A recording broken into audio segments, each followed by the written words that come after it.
Hello hello. आवाज़ ठीक है?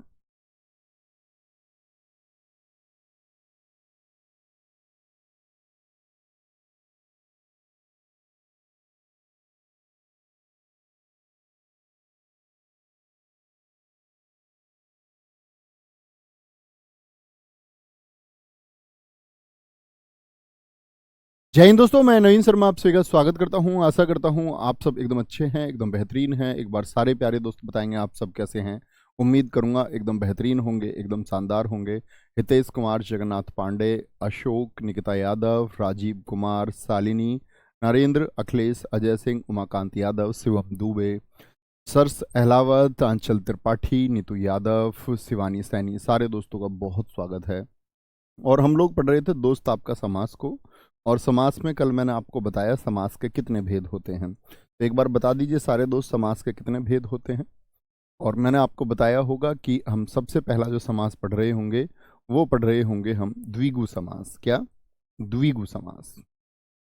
ठीक है, तो द्विगु समास को समझना है। द्विगु समास, द्विगु समास होता क्या है लिखेंगे। परिभाषा लिखना, परिभाषा ही समझ में आएगा। वह समास, वह समास एकमात्र पहचान है इसकी जिसका जिसका पहला पद, और पहले पद को हम क्या बोलते हैं? पूर्व पद। वह समास जिसका पहला पद यानी कि पूर्व पद संख्यावाची हो। वह समास जिसका पहला पद या पूर्व पद संख्यावाची हो और दूसरा पद प्रधान हो, और उत्तर पद है।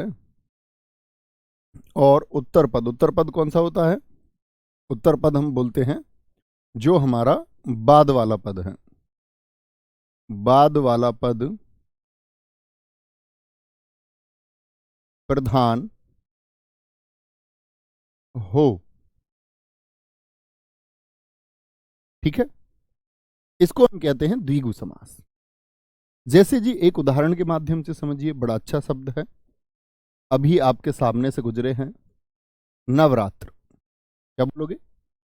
जैसे इसके उदाहरण हम देखें और मैं उम्मीद करूंगा फिर आप लोग समझ करके कुछ शब्द लिखने का प्रयास करेंगे। उदाहरण के लिए हम देखते हैं नवरात्र। नवरात्र, नवरात्र में दो अर्थ होंगे। दो अर्थ कौन से होंगे? तो मैंने बोला पूरा पहला पद जो होगा वो गिनती होगी, संख्या होगा, अर्थात संख्यावाची होगा। नवरात्र होता है जी 9 रातों का समूह, यानी एक संख्या के समूह की जब बात आएगी तो वह नवरात्र होगा। यानी कि जब संख्या के समूह की बात होगी, 9 संख्या का समूह, 9 रातों का समूह, तो 9 रातों का समूह हो गया नवरात्र। तो किसका बोध करा रहा है? एक 9 और रात्र मतलब रात्रि या रात। अच्छा, यहां पर बात 9 की हो रही थी मुख्य रूप से या रातों की बात हो रही है? सारे दोस्त एक बार बताएंगे। यहां पर जो बात हो रही है वह 9 की हो रही है या रात की? मुख्य शब्द कौन सा? रात है, रात 9 है। ठीक है, तो ये क्या हो गया इसमें? ये हो गया आपका कौन सा? उत्तर पद। और यही क्या है? प्रधान है। प्रधान का मतलब है मुख्य है, मुख्य है। और 9 क्या है? ये एक संख्या है। तो पहला पद क्या हो जाएगा? कोई संख्या हो जाएगी या गिनती हो जाएगी। तो पहला पद संख्यावाची होगा। बहुत बढ़िया, लिखेंगे एक बार। चौराहा लिखा है हमारे कुछ दोस्तों ने। चौराहा, चौराहा क्या होता है? चार राहों का मिलन बिंदु। तो चार संख्या है और प्रधान शब्द क्या है? राह, यानी कि रास्ते। चार राहों का मिलन बिंदु है, चार राहों का मिलन बिंदु है। कोई दिक्कत, कोई परेशानी इतनी बात में? अन्य शब्द लिखने का प्रयास करेंगे। जैसे त्रिवेणी एक शब्द होता है, तीन वेणी, वेणी बोलते नदी को, तीन नदियों का जो संगम है या मिलन है, त्रिवेणी हो गया। तिरंगा हो गया, तीन रंगों का समूह हो गया, तिरंगा तीन रंगों का समूह। पंचामृत पूजा में बनता है ना, सॉरी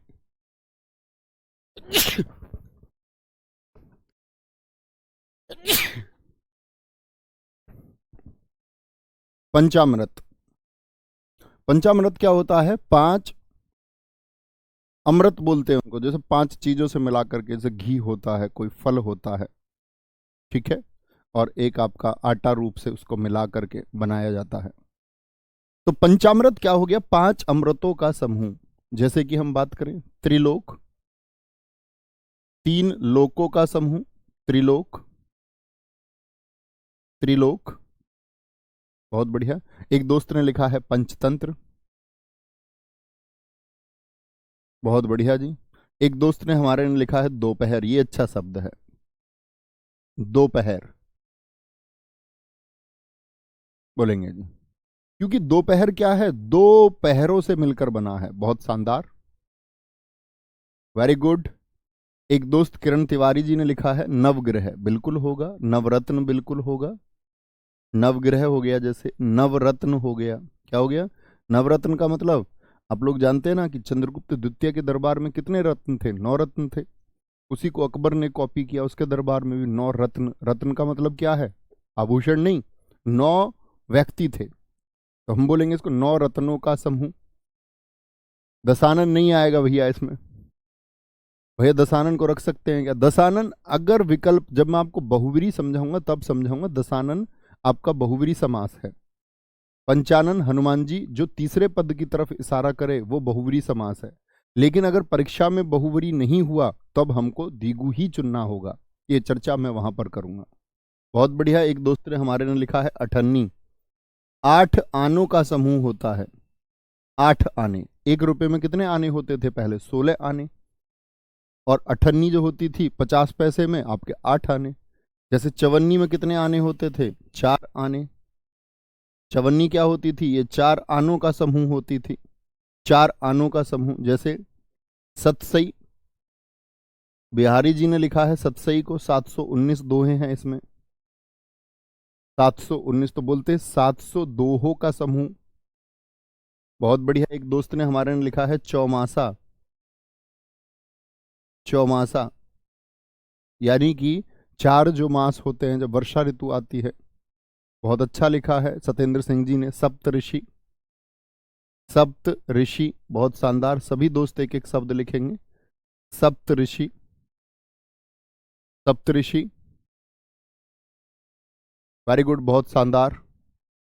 अष्टाध्यायी, बहुत अच्छा लिखा है। 8 अध्यायों का समूह होगा दोस्त, अष्टाध्यायी। पाणी जी ने जब ग्रामर की पहली पुस्तक लिखी है, संस्कृत की जो ग्रामर है, संस्कृत व्याकरण की पहली पुस्तक है।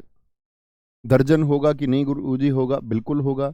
दर्जन 12 वस्तुओं का समूह होता है, दर्जन 12 वस्तुओं का समूह होता है। एक दोस्त ने हमारे ने लिखा है दुपट्टा, बिल्कुल होगा। 2 पटों से मिलकर के बना होता है, द्विपट्टा, इसको बोलते हैं द्विपट्टा। सही शब्द होता है द्वि, द्वि यानी 2 पट्टा, इधर भी इधर भी। बहुत बढ़िया जी। अष्टभुजा, बहुत शानदार लिखा है। चतुर्भुज लिखा है हमारे एक दोस्त ने, 4 भुजाएं। क्या बोलोगे? चतुर्भुज मतलब 4 भुजा। भाई वाह, गजब। चारपाई बोला है हमारे एक दोस्त ने, बहुत शानदार, चारपाई। 2 शब्द और पूरे कराएंगे, ऐसे मानिए कि आप ही जानते हैं, मैं नहीं जानता हूं। तिमाही, छमाही बिल्कुल होंगे दोस्त जो भी लिख रहे हैं। सप्ताह मैं आपको कल ही बता चुका, सप्ताह मैंने आपको कल ही बताया है। आलोक जी पंचवटी एकदम सही है, पंचवटी एकदम सही है। चौधरी शिवाजी पंचवटी एकदम सही है। त्रिलोचन है सर। त्रिलोचन दरअसल में त्रि माने 3, लोचन माने आंख होता है, भगवान शिव को बोलते हैं। जो भगवान जी के नाम होते हैं वो बहुवीरी में जाएंगे। अगर बहुवीरी नहीं है तो वो मैं आपको तभी समझाऊंगा कि वो द्विगु में चला जाएगा। त्रिकोण बहुत अच्छा लिखा है, 3 कोणों का समूह। त्रिफला बहुत अच्छा लिखा है, 3 फलों का समूह, 3 फलों का समूह। क्या बोलोगे? त्रिफला, क्या बोलोगे? त्रिफला बहुत अच्छा लिखा है। 3 फलों का क्या बोलोगे? 3 फलों का समूह, सॉरी 3 फलों का समूह। शताब्दी हमारे एक दोस्त ने लिखा है 100 वर्षों का समूह होता है। बहुत अच्छा है। इतनी बात में किसी को कोई दिक्कत, कोई परेशानी, ये बताइए। यानी कि पहला पद क्या होगा? संख्यावाची होगा। द्विगु पहचान सकते हैं। द्विगु के बारे में एक विशेष नियम पर चलते हैं जो संख्याओं का नियम है, और बच्चे बड़ी गलती करते हैं। बहुत पुस्तकों में बहुत गलत जानकारियां भी लिखी हुई हैं। तो यहां देखना, मैं आपसे पूछूं एक संख्या में कौन सा समास होगा? सिर्फ एक दे दिया मैंने, एक। सिर्फ संख्या भी पूछ लेता, 2, 3, 4। मैं आपसे पूछ लूं 5 में कौन सा समास होगा? 6, 7, 8, 9, 10, फिर आपका 20, फिर आपका 30, फिर 40, फिर 50, 60, 70, 100, 1000, 1000। तो आप क्या बोलेंगे? इन सब में है जी द्विगु समास। अभी जान लीजिए बस, द्विगु समास होगा। यानी कि जिन संख्याओं के अंत में शून्य हो, मेरी बात समझना, जिन संख्याओं के अंत में शून्य हो, 10 के बाद की संख्याएं, आप एक एक शब्द लिखिए जिन सब के अंत में शून्य होता हो, जिन सब के अंत में शून्य होता हो, ऐसी एक एक संख्या आप सोच लीजिए। लेकिन क्या बोलोगे? अकेले जो अंक हैं 1, 2, 3, 4, इकाई के अंक जिनको हम कहते हैं, जो अकेले अंक हैं, क्योंकि यहां से तो दहाई शुरू हो जाती है ना, 10 डिजिट्स, इन सब में भी द्विगु होगा। जिन संख्याओं के अंत में शून्य या एकल जो अंक हैं, अकेले जो अंक हैं, जो इकाई के अंक हैं, उन सब में द्विगु समास होता है, द्विगु समास होता है। लेकिन यदि सीखने की बात क्या है, परीक्षाओं में सबसे ज्यादा यह पूछा जाता है। देखो, मुझे बताओ, क्या कोई पूर्ण संख्या ऐसी है जो 3 और 4 के बीच में हो? पूर्ण संख्या 3 और 4 के बीच में कोई पूर्ण संख्या है? पूरी संख्या 4 और 5 के बीच में कोई संख्या है? 6 और 7 के बीच में कोई पूरी संख्या है? बीच में कोई बतानी है कि नहीं है? हाँ या ना? 7 और 8 के बीच में, 8 और 9 के बीच में, 9 और 10 के बीच में, या मैं बोलूं 2 और 3 के बीच में, या मैं बोलूं 1 और 2 के बीच में कोई पूरी संख्या मौजूद है अन्य? हाँ या ना? हाँ या ना? आप सारे दोस्त कहेंगे कि भाई साहब मौजूद नहीं है, तो बीच में कोई संख्या मौजूद नहीं है। यहां तक एकल अंक हैं, ये सारे एकल अंक हैं। लेकिन यहां जैसे ही आप देखते हैं 10 और 20 के बीच में कोई मौजूद है या नहीं है, मित्र कभी जीवन में नहीं सीख पाएंगे। इस तरह से लिखेंगे 21 में कौन सा होगा, 23 में कौन सा होगा। मैं आपको सिखा रहा हूं, आपका सीखने पर ध्यान होना चाहिए, प्रश्न करने पर ध्यान होना ही नहीं चाहिए। सारे दोस्तों ने कहा नहीं, नहीं है, नहीं है, नहीं है। यानी कि आपको अगर मैं बोलूं, मैं आपसे यदि बोलूं कि 3 को तोड़िए, तो किस में तोड़ेंगे 3 को? क्योंकि 3 का विभाजन नहीं होता। अब आप करने को ऐसे कर सकते हो 1 + 2, 2 + 1, उसका कोई अर्थ नहीं। आप लोगों ने स्थानीय मान भी सुने होंगे, जातीय मान भी आप जानते होंगे। पूर्ण विश्लेषण वहां का होता है, वहां की बात नहीं करते हैं। जब आप 7 को तोड़ सकते हैं क्या? आप बोले 4 और 3 में तोड़ दो भैया, ये 5 और 2 में, ये कोई आधार हुआ? 10 को तोड़ दो भैया 5 + 5 में, ये कोई आधार हुआ? 8 + 2, 8 + 2 ही क्यों भैया? 7 + 3 क्यों नहीं? क्यों भैया 9 + 1 क्यों नहीं? तो कोई आधार नहीं मिलता तोड़ने का। ऐसे ही 20 को किस में तोड़े? कोई आधार नहीं। लेकिन इसके बीच में कौन कौन सी संख्याएं आ गई? 11, यहां तोड़ने का आधार मिल जाता है। 13, 14, 20 और 30 के बीच की कोई एक संख्या लीजिए। मैं बोल दूं जैसे 23, 26, कुछ भी, ऐसा नहीं कि सिर्फ 23 और 26, बीच में जितनी भी आएंगी, 21 से लेकर के 29, 31 से लेकर के 39, 41 से लेकर के आपका 49, 41 से लेकर के 49 के बीच की कौन कौन सी होंगी? जैसे हम इसमें ले लेते हैं 46, 51 से लेकर के 59 के बीच की 57 ले लेते हैं, और 60 से 70 के बीच की 68 ले लेते हैं, और परीक्षाओं में सबसे ज्यादा पूछा गया है 68 में कौन सा समास होगा। ऐसे ही अन्य देख सकते हैं आप, कुछ भी देखिए, मैं बोल दूं 73, मैं आपसे बोल दूं 87, मैं आपसे बोल दूं 96। तो यहां से एक बात समझनी होगी, यहां से एक बात समझनी होगी कि जो बीच की संख्या है जीरो के बीच में, इनमें कौन सा समास होता है। बीच की संख्या में होता है द्वंद्व समास। अभी आपने द्वंद्व समास हालांकि पढ़ा नहीं है, फिर भी मैं थोड़ा सा समझाऊंगा आपको। द्वंद्व समास में क्या होता है, दोनों पद प्रधान होते हैं, दोनों पद क्या हो जाते हैं, प्रधान हो जाते हैं, यानी दोनों मुख्य पद हो जाते हैं। जैसे 11 को आप तोड़ेंगे तो 10 और 1, अब ऐसा नहीं कि 10 ज्यादा है तो वो मुख्य प्रधान है, 10 और 1 दोनों ही प्रधान, एक की अपनी वैल्यू है और 10 की अपनी वैल्यू है। जैसे भाई बहन दो शब्द हैं, भाई बहन, इसमें कौन सा प्रधान है, क्या भाई को कह दोगे, नहीं जी, क्या बोलोगे, बहन भी मुख्य पद है और भाई भी, माता पिता हो गए जैसे। तो जिनको धाई प्लस इकाई में तोड़ा जा सकता है या सैकड़ा प्लस दहाई में तोड़ा जा सकता है, बात को समझे, एक बार थम्स अप करिए, मेरी बात को समझे कि जिनका विभाजन किया जा सकता है, आप लोग कैसे लिखते थे स्थानीय मान, लाख, लाख के बाद 10,000, 10,000 के बाद में आपका 1,000, 1,000 के बाद में 100, 100 के बाद में आपका क्या होता था, धाई और फिर इकाई। जैसे मैं बोलूं 723 का 7 का स्थानीय मान लिखे तो ऐसे तोड़ोगे, 700 प्लस 20 और प्लस 3, ये इकाई का अंक, ये धाई और ये सैकड़ा, समझ रहे हैं, ऐसे तोड़ा जाता है। इसीलिए हम 8 और 9 को नहीं तोड़ सकते, कि हम इसको गणित पे लेके जा रहे हैं, मूल आधार वही है, चीजें आई वहीं से हैं, क्योंकि आप सब लोग गणित समझते हैं तो इतनी बात समझ सकते हैं। कोई दिक्कत, कोई परेशानी, बोलो जी, कोई दिक्कत, कोई परेशानी, सारे दोस्तों का थम्स अप आता हुआ, बहुत शानदार।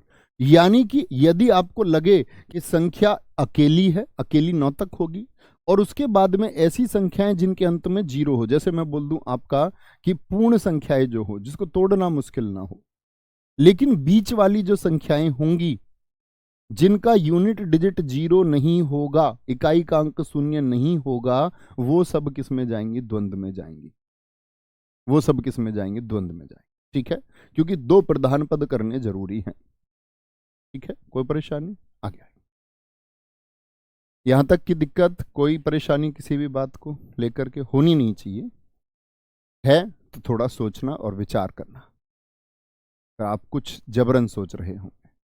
कर्मधारय समास, कर्मधारय समास, दूसरा समास है हमारा कर्मधारय समास। कर्मधारय समास क्या होता है, कर्मधारय समास क्या होता है, कोई दिक्कत, कोई परेशानी, सर जी ये कम समझ में आया, अजय जी अब मुझे तो नहीं लगता भाई साहब इसमें कम समझने जैसी बात है, एक बार फिर देखना, फिर भी समझने में ना आए तो फिर एक बार देखना, क्योंकि ये तो मैं समझूंगा कि फिर आपको गणित का ज्ञान नहीं है, और यदि गणित का ज्ञान नहीं है और अब समझाने के बाद भी नहीं समझ रहे हो तो फिर पहले गणित सीखना होगा।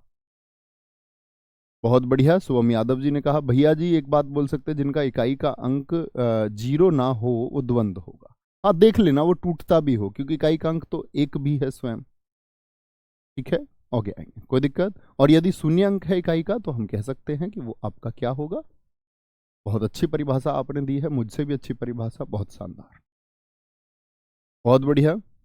एक बच्चे ने पूछा है 560 में द्वंद्व होगा क्या दोस्त, मैंने आपको अभी बताया, जिसके बाद में 0 है, 560 के बाद में 0 नहीं है क्या, ऐसी बात कर सकते हैं आप ऐसे, फिर आप सुन क्या रहे हैं अभी तक, बड़े कमाल की बात है, फिर अभी तक अभी बताया क्या था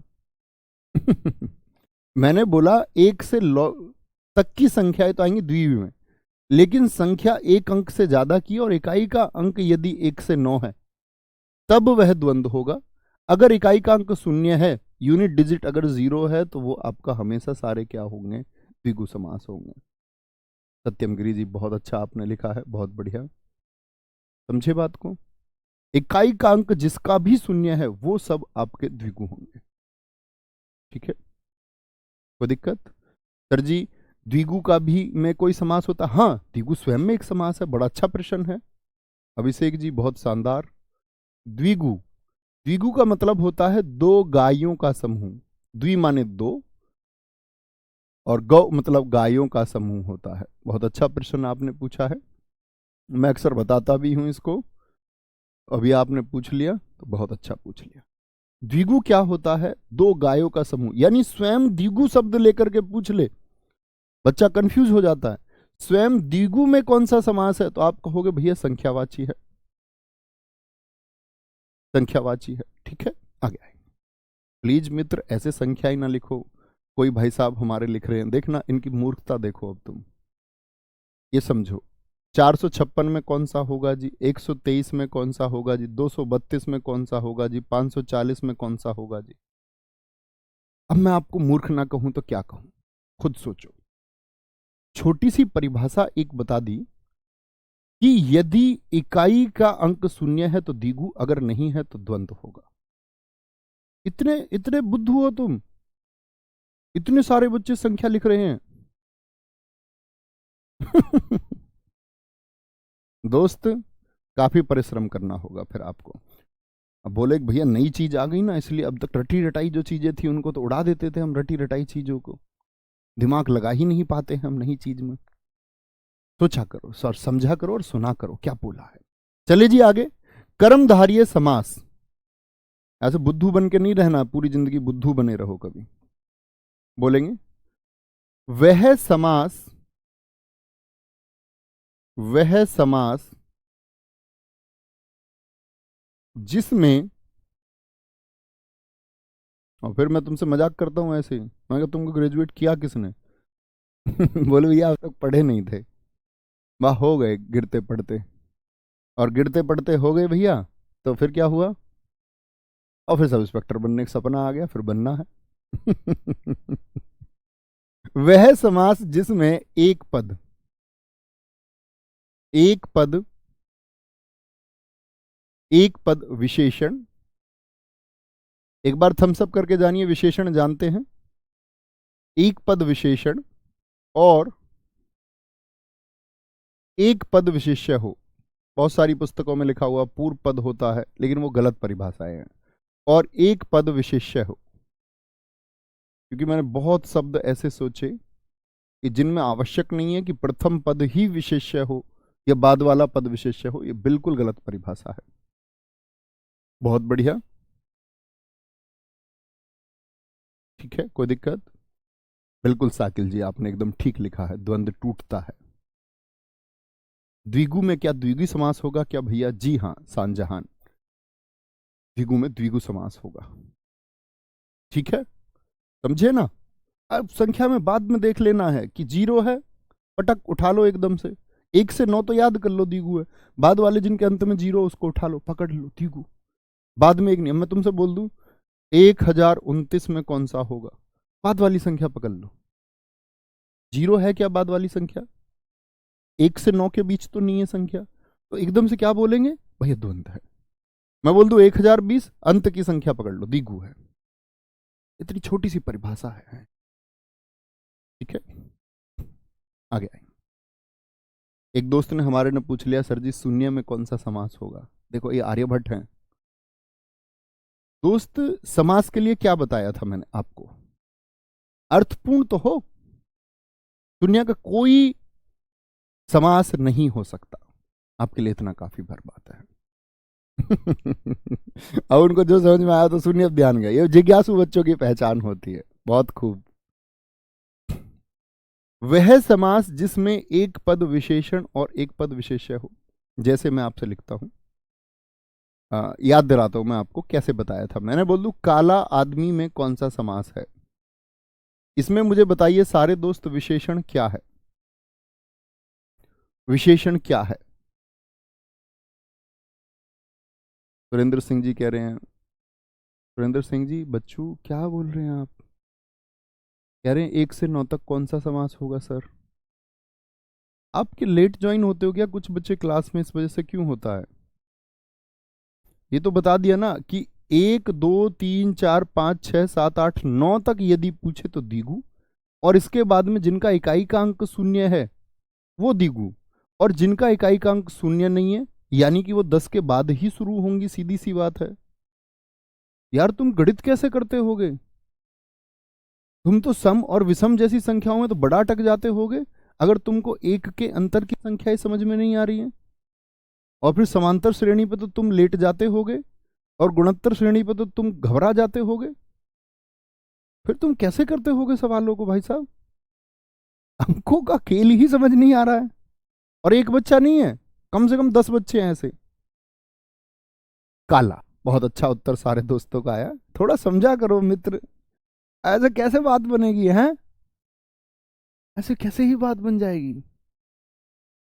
काला, अगर कुछ समझ में नहीं आता है ना, उसको दोबारा चलाया करो, अब समझ जाया करो कि मिसलीड है कुछ, यानी मैंने कुछ सुना नहीं है या फिर मैंने ध्यान नहीं दिया। अब ध्यान तो कमेंट सेक्शन में रहता है, तो इसीलिए क्लास को रोका करो, वहीं पर जब कुछ ना समझ आए पीछे ले जाया करो। ऐसा कुछ है नहीं जो समझ में ना आए, उसको पीछे 2 3 बार सुना करो कि अगर नहीं समझ में आ रहा है तो क्या बोला था, कुछ ना कुछ तो ऐसा छूट गया ना जो अर्थ नहीं आया समझ, तो दोबारा से सुनना है ना? क्या बोलेंगे अब अगले पर पढ़ते हैं, और यहां ध्यान देंगे, अब उसकी जिक्र नहीं करेंगे, उसकी चर्चा नहीं करेंगे, इतना अब काफी है। विशेष्य और विशेषण, इतना तो यार 10वीं कक्षा के किसी छात्र को भी समझाएंगे। तुम 10 बच्चों से बोल रहा हूं मैं, बाकी सबके समझ में आ रहा है, तुम ही कलाकार हो बस जो लिखे जा रहे अंकों को। ये देखें क्या बोलेंगे। आदमी क्या है जिसके बारे में बात हो, इसके बारे में। विशेष्य क्या होता है, मैंने आपको बताया था, जिसके बारे में बात हो। ठीक है भाई साहब, जिसके बारे में बात हो। और विशेषण क्या है, क्या होता है, जो विशेष्य की विशेषता बताता है, यानी संज्ञा और सर्वनाम। विशेष्य क्या होते हैं, याद है ना, संज्ञा और सर्वनाम। विशेष्य की जो विशेषता बताए वही विशेषण है। ठीक है, एक आदमी हो गया हमारा विशेष्य और काला हो गया विशेषण, कोई दिक्कत? अच्छा, तो कर्मधारय की भी यही परिभाषा थी, एक विशेषण होगा और एक पद होगा विशेष्य। कुछ शब्द लिखने का प्रयास करते हैं, ठीक है? क्या बोलोगे जी? यहां पर एक शब्द होता है आपका, जैसे हम बात करें आपका कर्मधारय में, अधपका। अधपका, तो ये क्या हो गया, पका हुआ, यानी कि कैसा पका हुआ, पका यानी कि विशेष्य है, और पका हुआ है आधा, उसकी विशेषता बता रहा कि कैसा पका हुआ, आधा पका हुआ है। परम आनंद, परमानंद बोल देंगे। आनंद विशेष्य है और आनंद कैसा है, परम है जी, एकदम परम है। सुविचार, किसकी बात चल रही है, विचारों की। और विचार कैसे हैं, क्या बोलोगे, विचार, सु माने अच्छे विचार, विचार बहुत अच्छे हैं, विचार बहुत अच्छे हैं, विचार बहुत अच्छे हैं। नील कमल, कमल की बात चल रही है, कमल क्या हो गया, विशेष्य हो गया, और नील क्या हो गया, विशेषण। नीला है जो कमल, नीला है जो कमल। अब इसके अर्थ पे आते हैं, जैसे समझे बात को, अन्य शब्द लिख सकते हैं हम यहां पर। अन्य शब्दों में क्या आ जाएगा आपका, जैसे हम बात करें आपसे, लोहो पुरुष। अब इससे दो अर्थ निकलते हैं। लोहो पुरुष, वो हम बहुव्रीहि में ही बात करेंगे, जैसे लोह पुरुष की बात करें, लोहो है जो पुरुष, लोहो है जो पुरुष, यह बात करें। ये भी बोल सकते हैं लोहे के समान पुरुष, लोहे के समान पुरुष। अच्छा भैया मुझे बताएं इसमें विशेष्य क्या है। सारे दोस्त बताएंगे इसमें विशेष्य क्या है। किसकी बात चल रही है, पुरुष की कि लोहे की?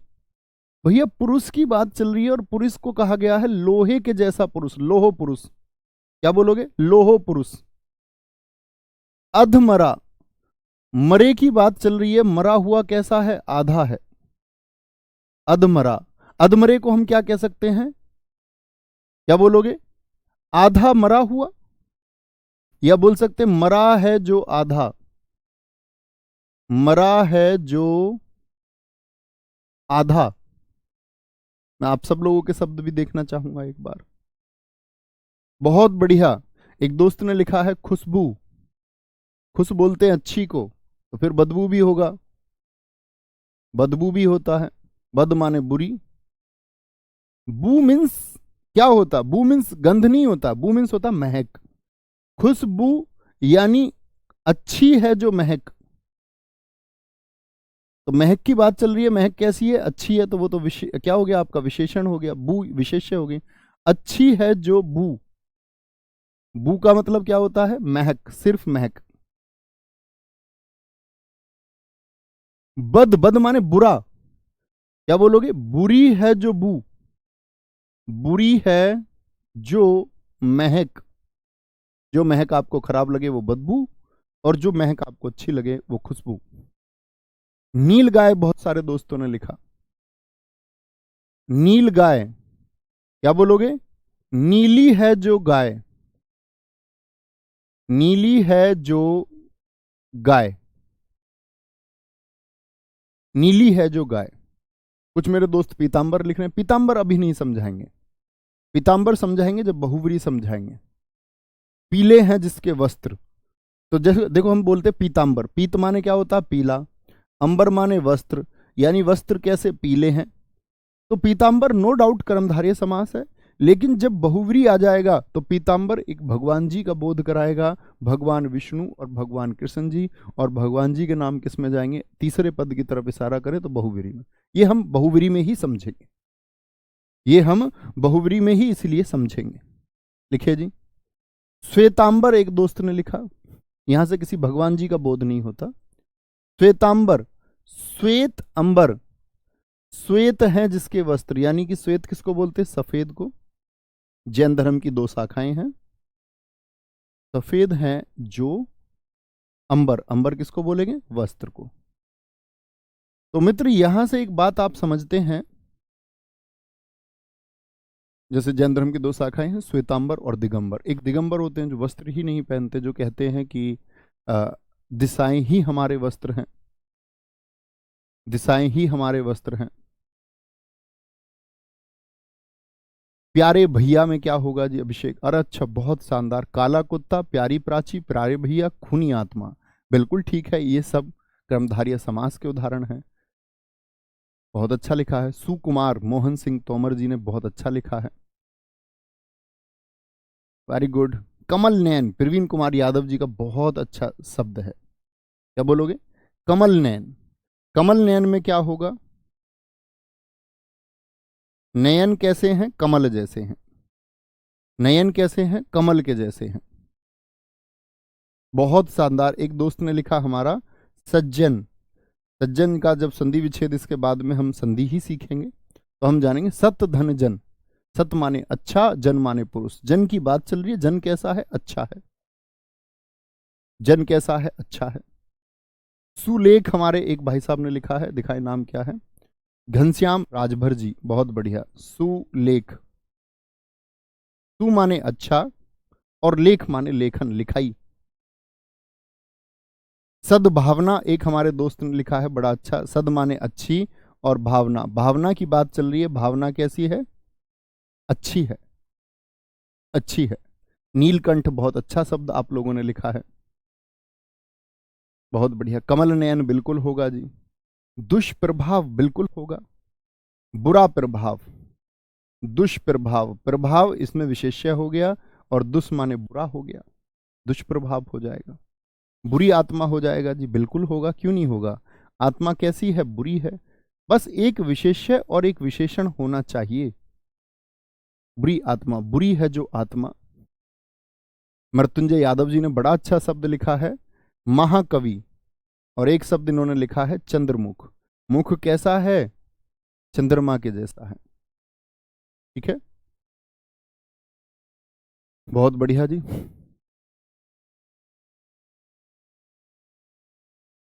कोई दिक्कत?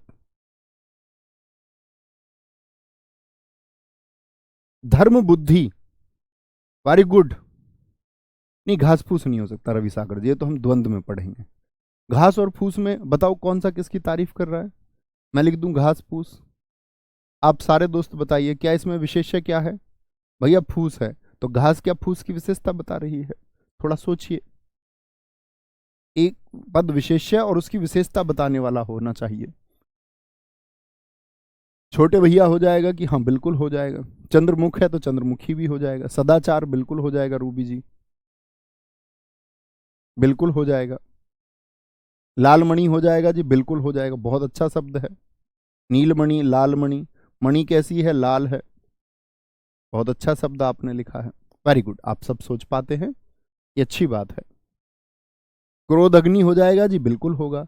अग्नि कैसी है? क्रोध रूपी है। कोई दिक्कत, कोई परेशानी? थोड़ा समझ में आया? आगे बढ़ते हैं। आगे क्या बढ़ना है इसमें? अब आते हैं कर्मधारय समास के भेद, बड़े इंपॉर्टेंट है। और यहां पर जो बात, जो परिभाषा मैं आपको बोल रहा था कि किताबों में गलत है, वो यहां से आप भी थोड़ा समझ पाएंगे वो परिभाषा किस तरह से गलत है। लिखेंगे कर्मधारय समास के भेद। कर्मधारय समास के भेद।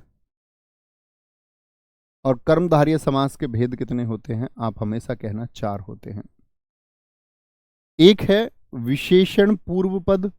पूर्व पद तो जानते ही हैं, पहला पद होता है, यानी विशेषण जो है वो पूर्व पद होगा। विशेषण पूर्व पद, विशेषण पूर्व पद कर्मधारय समास। विशेषण पूर्व पद कर्मधारय समास होगा। दूसरा समास इसके नीचे लिख लीजिए अगली ही पंक्ति में। इसमें विशेष्य भी क्या पूर्व पद हो सकता है? हाँ जी, उदाहरण के साथ लिखेंगे विशेष्य पूर्व पद कर्मधारय समास। कर्मधारय समास। तीसरा आपका होगा विशेषणोभय। ये जरूरी है क्या जी कि दोनों, एक में विशेषण और एक विशेष्य, ऐसी ही परिभाषा हमने लिखी? ये भी जरूरी नहीं है। विशेषणोभय, क्या बोलोगे? सॉरी, विशोषण लिख दिया मैंने, माफ करना। विशेषण, विशेषणोभय, विशेषणोभय पद, क्या बोलोगे? विशेषणोभय। अब पूर्व पद तो बचा नहीं, विशेषणोभय कर्मधारय समास। इसका मतलब क्या होगा ये भी समझेंगे। और चौथा होगा दोस्त आपका कौन सा? विशेषोभय। विशेषोभय कर्मधारय समास।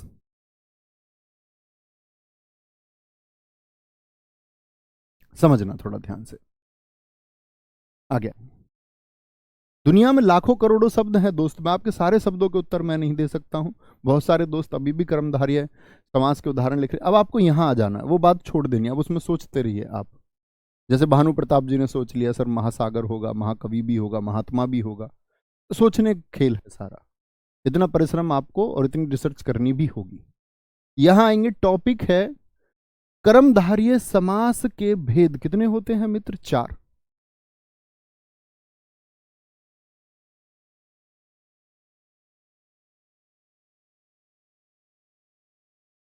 ठीक है, कर्मधारय समास के भेद कितने होते हैं? 4। पहले शब्द को देखिए, विशेषण पूर्व पद। भाई साहब विशेषण जानते हैं? हाँ जी जानते हैं। पूर्व पद जानते हो? हाँ जी जानते हैं, पहला पद होता है। कर्मधारय समास को जानते हो? हाँ जी जानते हैं। विशेष्य जानते हो? हाँ जी जानते हैं। विशेष्य पूर्व पद यानी पहला पद होता है कर्मधारय समास, जानते हैं? हाँ जी। यहां देखिए, सॉरी विशेषोभ्य लिख दिया मैंने इसको, विशेषणोभ्य होगा ये, विशेषणोभ्य। क्या बोलेंगे? विशेषणों भय। यहां देखिए ध्यान के, उभय माने क्या होता है? विशेषण और उभय माने होता है दोनों। जैसे आप एक शब्द देखते होंगे, उभय का अर्थ क्या होता है? दोनों। जैसे उभयलिंगी होते हैं, तो कौन से होते हैं? जो एम्फीबियंस होते हैं, उभयचर, जो दोनों जगह चलते हैं, जल पर भी और थल पर भी। तो उभय का मतलब क्या होता है? दोनों। जैसे मैंने लिंग में भी आपको बताया था, उभयलिंगी, जो दोनों लिंगों में प्रयोग हो जाता है। ठीक है, बोलो जी फटाफट से, क्या कहेंगे? तो विशेषण पूर्व पद कर्मधारय समास हो गया, विशेष्य पूर्व पद हो गया। इसमें क्या होगा? विशेषणोभय, यानी दोनों पद क्या हो जाएंगे? विशेषण हो जाएंगे। दोनों पद क्या हो जाएंगे? बोलो फटाफट से। दोनों पद, उभय माने दोनों, विशेषण, और यहां पर विशेषोभय, उभय माने दोनों, यानी दोनों पद क्या हो जाएंगे? विशेष्य हो जाएंगे। पहले और दूसरे में तो कोई परेशानी नहीं होनी चाहिए। इसमें क्या होगा? दोनों पद यानी कि पूर्व पद भी और उत्तर पद भी, दोनों पद क्या होंगे? इसमें विशेषण होंगे, विशेषण। और इसमें दोनों पद क्या होंगे, जरा बताएं। आप कहेंगे भाई साहब इसमें दोनों पद होंगे विशेष्य। इतनी बात में भैया जी कोई परेशानी किसी को? नाम जानने में कोई परेशानी? सिर्फ नाम का अर्थ जान रहे हैं, ठीक है। अच्छा, यहां देखना ध्यान से। अब भैया जिसमें विशेषण भी पूर्व पद हो ऐसा लिखें। जैसे मैंने ये लिख दिया, पीला वस्त्र। इसमें विशेषण बताओ कौन सा है? सारे दोस्त बताएंगे एक बार। पीला वस्त्र, इसमें मैंने पीला वस्त्र, इसमें मुझे बताएं कि भाई साहब कौन सा आपका विशेषण है। इतनी उम्मीद तो मैं आपसे कर सकता हूं, अब इतना तो सिखाया ही है। तो क्या बोलेंगे? आप कहेंगे भैया ये हो गया पीला। तो विशेषण पूर्व पद इसमें हुआ या नहीं? आप कहेंगे हाँ जी, ये पूर्व पद है और साथ में ये आपका पूर्व पद, इसमें विशेषण भी है। कोई दिक्कत, कोई परेशानी? ठीक है। अन्य आप सोच सकते हैं, इतने सारे अभी उदाहरण लिखे थे, उनमें से कुछ सोच सकते हैं, सोचना ही होगा। अब बात करते हैं कि विशेष्य अगर पूर्व पद हो जाए, पहला जो पद है वो विशेष्य हो जाए। जैसे चरण कमल, इसमें कमल की बात चल रही है या चरण की? बताइए, क्या बोलोगे? चरण कमल, उसके चरण कमल जैसे हैं, मतलब कोमल होंगे ना पैर उसके, तो इस वजह से बोल रहा है कि उसके चरण कमल जैसे हैं। चरण कमल, चरण कमल, या बोल दें आपका नयन कमल, बोल दे, कमल नयन नहीं, नयन कमल। तो आप कहेंगे भैया चरणों की बात चल रही है और यहां पर पूर्व पद क्या हो गया? और जिसकी बात चले वो क्या होता है? वो विशेष्य होता है। भाई कमल की बात छोटी चल रही है, बात चल रही है चरण की। एक दोस्त ने हमारे ने लिखा है नीला अंबर, बहुत बढ़िया। नीला अंबर हम यहां ले सकते हैं क्योंकि पहला पद उसमें क्या है? विशेषण है। और यदि पहला पद विशेषण है तो उसको बोलेंगे विशेषण पूर्व पद। कोई दिक्कत? सारे दोस्तों ने लिखा जी चरण की बात चल रही है, चरण की बात चल रही है। चरण कमल बंदो हरिराई, चरण कैसे हैं? कमल जैसे। चर्चा किसकी चल रही है? चरण की, ठीक है। अच्छा, अब बात आई कि दोनों के दोनों विशेषणोभ्य, और यहां से एक शब्द निकल के आता है और बड़ा चर्चित शब्द है कृताकृत। पूछा जाता है कृताकृत में कौन सा समास होगा? कृताकृत में होता है किया और बेकिया, दोनों ही क्या होंगे? विशेषण है। किया भी और बेकिया भी, दोनों के दोनों विशेषण हैं। किया हुआ और नहीं किया हुआ, दोनों ही क्या भाई कार्य को बताते हैं ना। ये किया काम, तो क्या हो गया आपका? ये भी विशेषण हो गया। मैं आपसे बोलूं एक बात, किया कार्य, इसमें मुझे बताओ किसकी बात चल रही है? आप कहेंगे कार्य की बात चल रही है, ये विशेष्य है। और कार्य क्या है? किया कार्य है। कैसा कार्य है? किया हुआ कार्य है। या मैं बोल दूं एक है बेकिया कार्य, कार्य कैसा है? जो किया हुआ नहीं है, तो ये भी विशेषण हो गया, ये विशेष्य हो गया। समझे बात को? तो कर्ता कृत बड़ा प्रचलित है, बहुत बार परीक्षाओं में पूछा गया है, कई बार पूछ करके इस भेद भी दे देता है, ये चारों ऑप्शन दे देता है। और कर्ता कृत में क्या होगा, टीजीटी परीक्षा पूछा हुआ प्रश्न है, बड़ा चर्चित प्रश्न है। विशेषो भय, यानी कि जिसमें दोनों के दोनों क्या होंगे, इसको बोलते हैं हम आपका आम्र वृक्ष। आम्र वृक्ष, आम्र वृक्ष को मैं बच्चों को हमेशा, सॉरी आम्र मैंने गलत लिख दिया है, आम्र वृक्ष आपका एक, मैं इसको बताता था हमेशा आम्र गाछ, बहुत बार बताया है। गाछ का मतलब भी क्या होता है, वृक्ष ही होता है, वृक्ष ही होता है।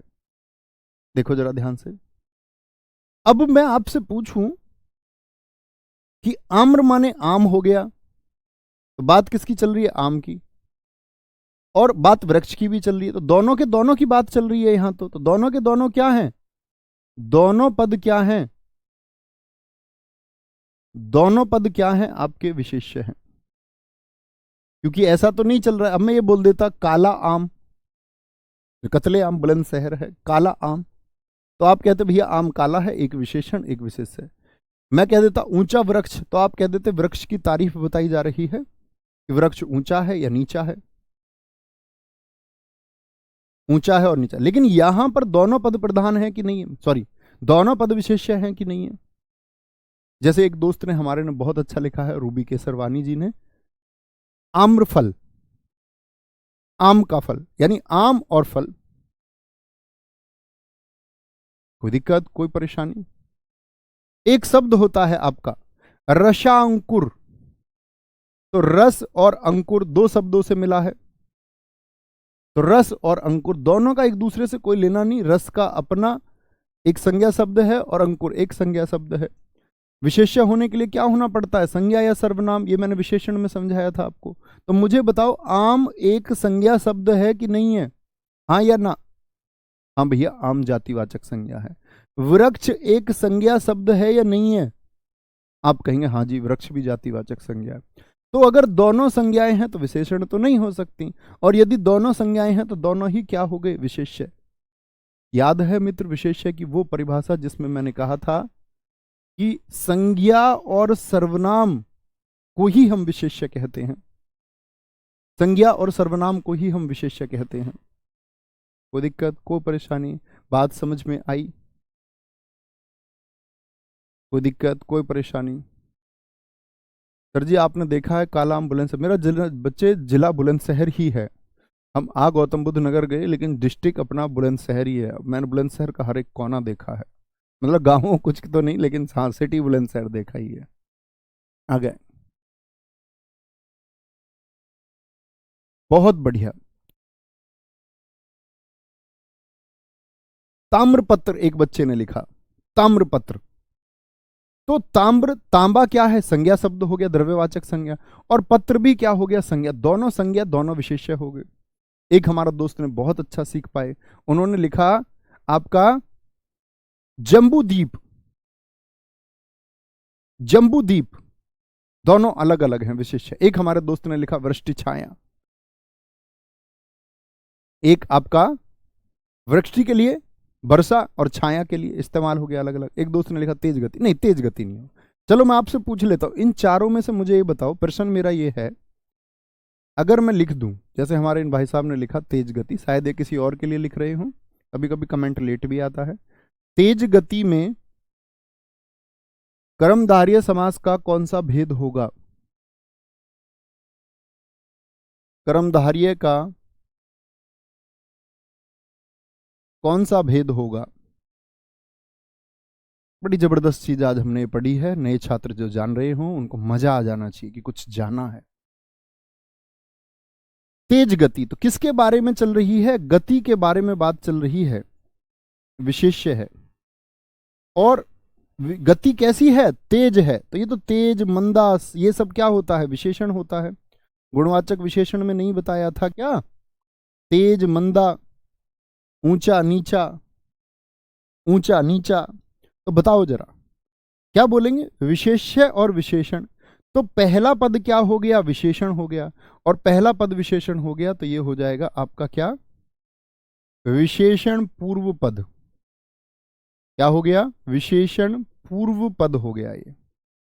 और कर्मधारय समास ये है ही, कर्मधारय समास हो गया।